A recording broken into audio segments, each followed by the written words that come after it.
Hello, xin chào các bạn đã quay trở lại với review 5 phút. Ở cuối tập trước, sau khi Lục Tuyết Kỳ và những cao thủ bên phe chính đạo ra tay, Ngọc Dương Tử đã phải liều mạng đồng quy vu tận cùng đối thủ. Sau một hồi lưỡng bại câu thương, Ngọc Dương Tử cuối cùng cũng ngã xuống. Lúc bấy giờ, ông ta chỉ còn nước thi triển huyết chú rồi may mắn trốn thoát. Mà ngay khi ấy, sau một thời gian dài quan sát trận chiến này, Quỷ Lệ rốt cuộc cũng quyết định hành động. Đêm nay, trận chiến này chung quy đã chấm dứt bằng sự thảm hại của ma giáo Trường Sinh Đường. Chỉ là hai phe phái chính ma đụng độ, bên chính đạo cũng có tổn thất, bất quá không nặng như Trường Sinh Đường, đó cũng là quá tốt rồi. Mà lúc này đây, Ngọc Dương Tử đang ngồi định thần ổn định cơ thể rồi chuẩn bị tiến vào bên trong đầm lầy tìm bảo vật thì ông ta bất ngờ cảm thấy lạnh sống lưng. Trên mặt Ngọc Dương Tử lần đầu tiên xuất hiện một tia tuyệt vọng bởi ông ta nhìn thấy Tần Vô Viêm đã đứng trước mặt mình, phía sau hắn còn có Kim Bình Nhi và Quỷ Lệ. Sau khi nhìn thấy ba người này, môn nhân còn sót lại của Trường Sinh Đường chỉ còn cách quy hàng mà ba người Quỷ Lệ ngay lập tức đứng thành vòng tròn bao vây Ngọc Dương Tử ở tại giữa. Ngay sau đó, dù cho lão gia hỏa kia có van xin cỡ nào thì cũng phải đi gặp Diêm Vương. Chỉ trong tích tắc giữa màn đêm chỉ còn lại tiếng vang tuyệt vọng của lão. Mà cũng trong lúc này, bên phe chính đạo sau một hồi thương thảo đã quyết định không ôm cây đợi thỏ nữa mà tiến vào sâu bên trong nội trạch tìm kiếm bảo vật. Trong đó, phần Hương Cốc là Lý Tuân, Yến Hồng, Thiên Âm Tự là Pháp Tướng, Pháp Thiện, phần Thanh Vân Môn là nhân số nhiều nhất, ngoại trừ Tiêu Giật Tài, Lục Tuyết Kỳ và Tăng Thư Thư ra thì còn cả Lâm Kinh Vũ nữa. 8 người này sau khi an bài mọi chuyện trong môn phái mình xong thì do Tiêu Giật Tài đứng đầu, cùng nhau ngự khởi pháp bảo hướng về phía nội trạch tiến vào. Nhưng cũng trong lúc này, ở một địa phận khác, chớp mắt là đầm lầy tĩnh mịch, ba người Quỷ Lệ đang đứng cạnh nhau, đằng sau là ba hàng nhân mã tách thành từng nhóm, nhưng giữa bọn họ vẫn lờ mờ có vẻ đề phòng lẫn nhau. Quỷ Lệ trầm ngâm, Kim Bình Nhi cười lạnh nhạt, cũng chẳng nói câu nào. Tần Vô Viêm lúc này phá vỡ bầu không khí tịch mịch, lên tiếng: "Thế nào, tiếp theo nhị vị định làm gì?" Kim Bình Nhi nhìn hắn một cái, đột ngột chuyển mình, đi đến bên cạnh nói: "Đại sự đã xong, tự nhiên thì đường ai nấy đi." Tần Vô Viêm lập tức nói: "Vậy ta cung kính đợi tiên tử ở bên trong nội trạch. Đến khi đó, nhất định xin tiên tử hạ thủ lưu tình."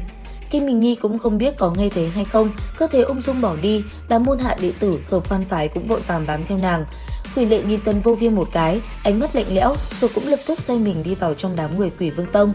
Mà lúc này, ở phía bên ngoài đầm lầy, Chu Nhất Tiêm và Tiểu Hoàn không biết làm cách nào đã thoát khỏi nơi u ám ấy mà rảo bước về phía ánh sáng. Trước khi hoàn toàn biến mất khỏi nơi này, giọng nói giàn mua của lão vang lên: "E rằng nơi đây lại sắp có một màn mưa máu chuẩn bị diễn ra." Thời gian rất nhanh trôi qua, sau khi tiến vào nội trạch, trường khí xám đặc như xương, mù mịt bốc lên, khiến tầm nhìn ai nấy đều bị cản trở. Ngay khi Quỷ Lệ tiến vào trong trường khí, phần sáng huyền thanh của phệ hồn dược pháp từ dưới chiếu lên, hình thành một quầng sáng bảo vệ hắn và Tiểu Hôi. Trường khí bên ngoài vần vũ không ngừng, nhưng không thể thâm nhập vào quầng sáng ấy nửa phân, càng tiến vào sâu, sương mù lại càng dày đặc. Sắc mặt Quỷ Lệ cũng vì thế mà dần dần nghiêm trọng. Bức tường trường khí kịch độc vô tỉ này quả thật phiền phức.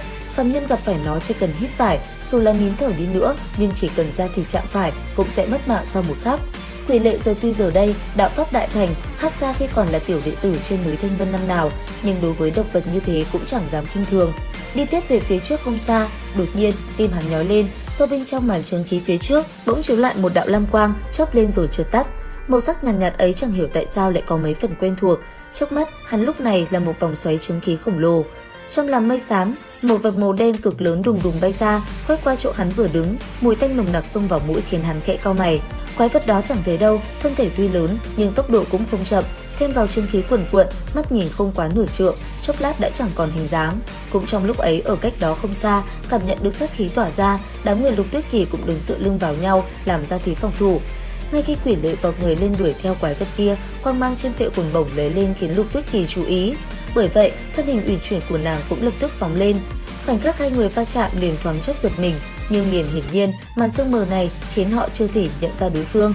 Quỷ Lệ thất kinh, hắn thầm nghĩ kiếm đạo của người này hung mãnh, trước đây chưa gặp qua, hạ thủ tuyệt bất lưu tình. Hơn nữa, kiếm này đạo hạnh cao sâu không thể xem thường. Mà ở đối diện, Lục Tuyết Kỳ hiển nhiên cũng chẳng nghĩ gặp phải một nhân vật như vậy.